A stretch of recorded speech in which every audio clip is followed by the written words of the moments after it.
Please excuse the jacket. I am waiting for my partner to get ready and we're heading out. But whilst I was waiting, I was scrolling my phone and found a bunch of footage that I never put together in a video and never put up on YouTube. So after 4 or 5 months, I am returning to YouTube with a video that I started filming back in April. So here is my video of me pantsing, in a writing context. Please enjoy and I will explain further. I am a plotter. I like having everything out in details. The longest plotting outline I have done has been like 35 pages. The shortest has been 10. But I thought, why not cause me to hate myself? No, I'm joking. Why not do something a little bit more different to what I've been doing previously with the amount of plotting that I usually do, and just go in with an idea and write from there. But more than that, because again, apparently I like to cause myself stress, why not take it a step further and not only write with only a basic premise, but also write out of order, or at least not out of order, but write chapters as they come to me.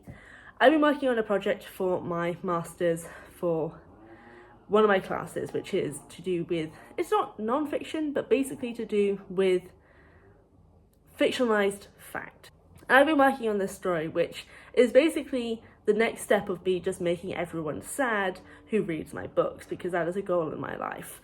And I am working basically completely off a single idea. I'm not actually working off a plot plan or anything like that. It is just coming to me and I'm writing as I wish, and I'm coming up with different scenes, different scenarios, and I just do chapter ? And write out those scenes. So I thought, why not document my process of going completely against the grain of my plotting brain and do a video on pantsing and let you know how I find this process of doing something completely different to what I usually do, because I'm kind of excited about this project because I really want to make people sad. So join me as I try pantsing for plotters.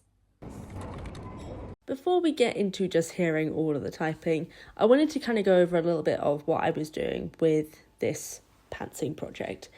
And essentially it was me just taking ideas as they came, using this basic premise, which was quite literally just maybe about 2-3 lines of information of what I was planning to do for a story, and using that and just going from there.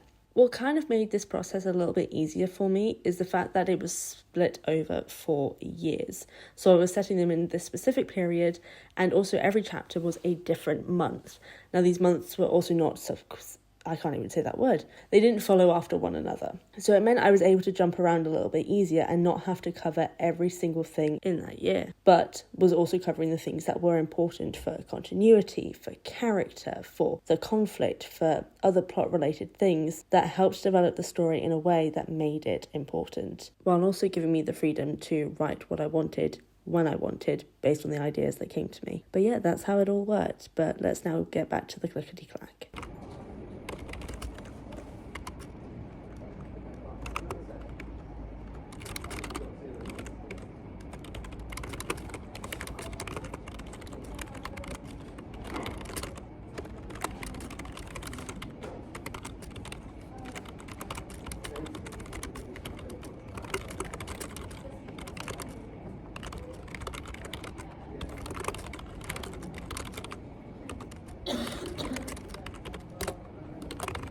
So it's been a little time since I did my last video just discussing writing out of order and doing a little section in the library. And while I have done a little bit of it, usually it has been whilst I've been on the uni campus or in class, because this is now my new dissertation project. If anyone saw my previous video of me doing Miyazaki's working and writing method, my original dissertation project was a film script. It is no longer that. There are various reasons why I have changed. I am still going to be working on the script, just doing it more in my free time than for a school project. So now this dissertation project, which I'm writing out of order, is codename Cries, because my intention is to make everyone cry. which I have actually accomplished. I've made one person cry so far because I wrote the last 2 chapters of the book, which are very, very sad chapters. But yes, I'm continuing to write out of order, and it's been really interesting kind of doing it, because I'm basically, if I come up with a scene, I write that chapter, and it's been going pretty well. I'm occasionally writing in order, so I'm writing chapter 5 at the moment after finishing chapter 4, but I'm also writing things where I get like chapter ? Which are like set at some point in the future. And it's just because I'm coming up with scenes and writing it, and it's been pretty good, actually. I don't think I'm going to continue writing in this method because it is weird, but for this story in particular, considering it is time-based, I've been really enjoying it, so I'm continuing to work on it a little bit more this week. So enjoy the segment. I'm sorry for my shaky hands.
Like I said in a previous section, I don't think I would do this style of writing for basically any other project.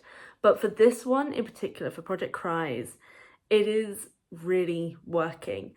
As the story is particular, so I can now say it is historical fiction, fictionalized fact more so. So not fully historical fiction, because the time and place that this is taking doesn't technically count as historical fiction, because there's like a guideline, it has to be 50 plus years ago. And this story doesn't take place 50 plus years ago, but it's close enough to kind of half count. But anyway, as it's set over the course of a 4/5 year period, I'm able to jump around into these different years whenever I have a specific idea of a scene that I really want to cover. So right now I'm in one of the years, I think I'm in year 3 of the story, just because I had a specific idea of a scene in that year. And like before going and writing that chapter, I was in year 1 finishing that up. So the whole of year 1 is now finished. Year 2 is almost finished. And year 3, 4/5 are also, well, they're not close to being finished, but they're almost there. And I've also been experimenting with something I was not expecting to do, but after reading Lessons in Chemistry by Bonnie Garmus, who was one of the authors that we had to look at during my master's program, specifically for the course that I was on, I've started using magical realism in the story, specifically using it to separate the years. So you basically know when you're in a specific year and when we're going into a new one, when there is a magical realism element, because that kind of opens up the start of a new year. Except for the one time it doesn't do that. Though I'm considering, maybe I should move it around. I may move it around, we shall see actually. But anyway, so that's been really interesting experimenting with that, because I've never really done magical realism before. And it's been kind of fun seeing how it works and trying it out and making people cry using magical realism, which I didn't expect, but I'm also kind of glad about, which makes me sound like a sociopath, that I'm glad I'm making people cry. But the story is progressing. My master's deadline is coming up as well. I would not have the finished project for my master's, mainly because we can only submit 20,000 words. I also have to do the essay for the master's as well, which is 3,000 words, or 2,700 minimum. So I also need to focus on the essay at some point as well. But it's all been going really well. I've really been enjoying this method, but I think it's specifically for the format of this story and how, you know, it works and how it's written, like how the story progresses and how time is used is the reason why it's working. I don't think I could do it with anything else unless, so I'm working on book 2 of Eileen at the moment as well. And I have jumped around a little bit, mainly because I've had ideas for specific scenes. I was like, I want to write this out before I forget it. So I think that's the only time I could do that with other projects and not fully jump around like I am for this. But yeah, I've really been enjoying doing it, especially considering I'm still going in with very little plan. I just have the very basic premise and I'm going on from that. So it's been interesting pantsing. I just don't know if I'd cope doing it long term, but we shall see.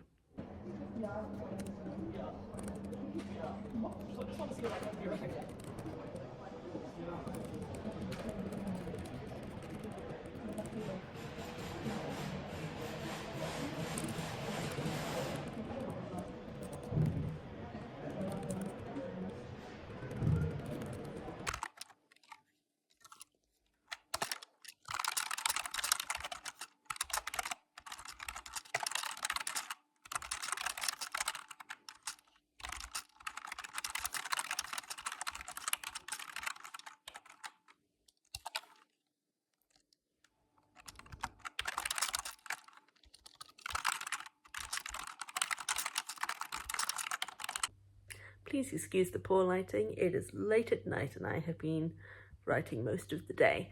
But I have finished my dissertation. Oh my god. So I was the bin lid popping up because it's broken. Anyway, I finished my dissertation and my essay and I've just handed it in. Oh my god, oh my god, oh my god. But yes, the dissertation is done. 20,000 words of project cries and a 3,000 word essay, which ended up being more like 2,800 words, but still within the word count, so it's okay. But yeah, I have all of the first year, so I'm getting it, hold on. Okay, it's 4 years, so all of the first year chapters are done. I've got 3 chapters of the second year, 3 chapters of the third, and 4.5 chapters of the 4th and final year. And it has been really good continuing to write it, and I am intending to continue writing it even after handing in my dissertation. Obviously I had to focus on the dissertation aspect, and I do have more chapters written that weren't submitted for the dissertation. I just wanted to, well, I was writing them anyway, but obviously was focusing on the main bits that were going to go for the dissertation. But it's been a very good journey. Obviously, like I said, I'm going to continue writing this, but I don't think I'm going to continue filming it, more because I'm also starting a new job, because as most people know, being a creative does not pay particularly well, so I'm having to start a part-time job to help pay the bills. My new book, The Spiral of Life, part of the Eileen in the Other World series, has just come out last week. I have probably posted a few things already about it, but we'll do a proper video about that and also working on book 2. I know this was also my first video since, you know, coming back after a huge hiatus, and I will eventually be doing more stuff. But yeah, it's been fun doing this pantsing with only a premise thing. Like I've been saying throughout, I don't think I'm going to continue doing it. I will for this project, mainly because I want to finish this project, and I'm intending to send it out whenever it's done and, you know, had feedback to traditional publishers, because I feel like historical fiction will work better for a traditional publisher anyway, but I don't think it would work well for the indie scene like my other books. So yeah, I will be eventually doing that. I just need to finish the whole manuscript. But yeah, it's been a good journey. it's strange, but I kind of like that I kind of had almost a lot more freedom, because I was literally just writing what came to me. I was like, oh, this is a good idea, I'll put this in. Or, oh, this is a good conflict, I'll work this in and write a few chapters around this. And then obviously the whole magical realism element was so fascinating to play with because I've not done it before. I don't know, it's been fun jumping around chapters and kind of just going where the story takes me without actually having any plan for the story except this very basic premise. And yeah, it's been interesting. And I think, sorry, I keep going, but you can't really see me that much. And I think the story's good. And that may sound like big-headed, but I think I've written a good story. We'll see whether or not my lecturers agree. I feel like the answer could possibly be no, because I've never done particularly well in terms of the academic ideas of creative writing. But anyway, but yeah, so starting a part-time job, continuing to work on Project Cries with the intention of one day submitting to traditional, to agents, to then get it traditionally published, hopefully. Spiral of Life is out in the world right now, and I'm finally back to YouTube. So this has been the pantsing process for a plotter, and it went pretty damn well. I'm chuffed.